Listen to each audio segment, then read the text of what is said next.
Chers amis, bonjour. Nous arrivons maintenant aux fêtes de Shemini Atzeret et de Simchat Torah.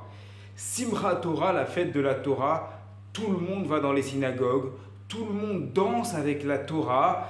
Dans certaines communautés, il y a même un peu d'alcool pour égayer tout ça. Et on a une idée de la Simcha, de la joie, comme quelque chose qui est extérieur et qui doit se manifester par des danses, par des chants. Des fois, c'est un peu à la limite, même on va dire, de la folie. Et finalement, on ne se pose pas la question, mais qu'est-ce que c'est la Simcha? Qu'est-ce que c'est la véritable Simchat Torah? Eh bien, la réponse va vous surprendre.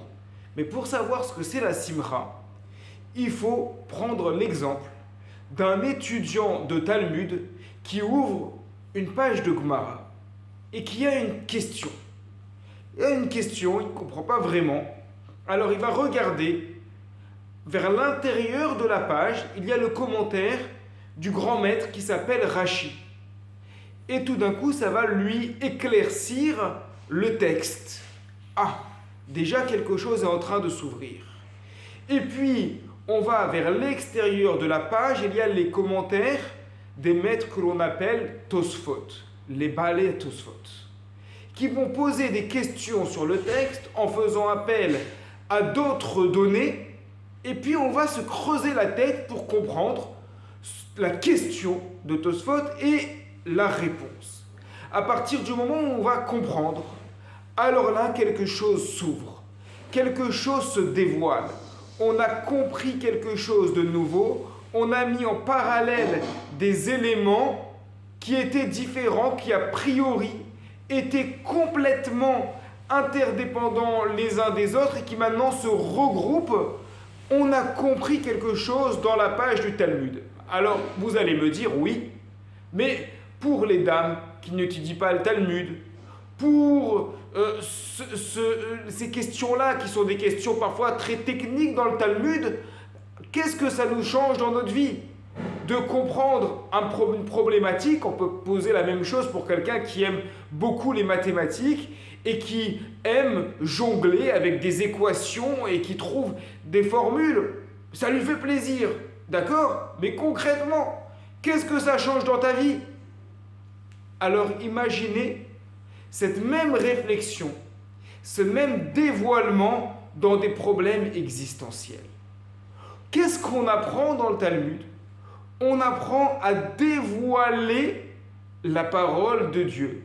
Et à partir du moment où on a réussi à dévoiler la parole de Dieu, qu'on a compris quelque chose, ce sentiment de comprendre quelque chose qui restait bloqué, tout d'un coup, ça nous remplit de joie. Lorsqu'il s'agit d'un détail, parfois technique, sur notre loi, sur la Torah. Maintenant, imaginez, avec le dévoilement de Mashiach, imaginez avec la fin de la galoute, de la fin de l'exil, imaginons avec le Olam Haba, le monde futur, toutes ces grandes questions existentielles et métaphysiques où on se pose tous la question, au moins une fois dans notre vie, mais pourquoi nous sommes là? Pourquoi nous sommes sur Terre? Qu'est-ce que nous faisons? Et effectivement, des fois, il y a des choses qui sont très dures et tout le monde dans sa vie connaît la perte des proches, il y a de la maladie, il y a des choses qui sont très difficiles et puis on se pose tous la question, lama, pourquoi? Quoi? Comment comprendre ce monde-là?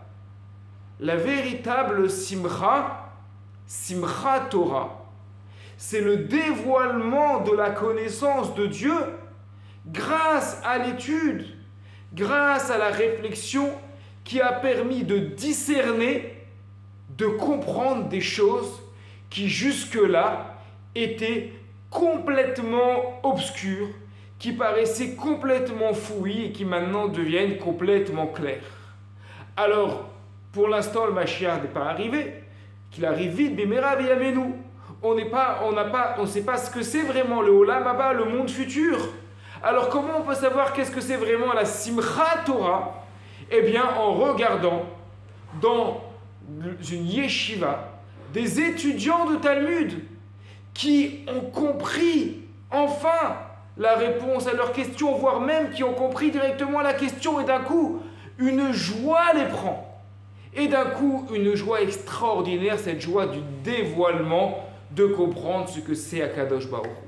Alors, Bezrat Hashem, que l'on puisse tous et toutes vivre prochainement, B'meira v'yameinu, un vrai Simchat Torah, une vraie joie de la Torah avec un dévoilement, une compréhension de tout ce qu'il y a dans la Torah et de tout ce qu'il y a dans le monde dans lequel nous vivons.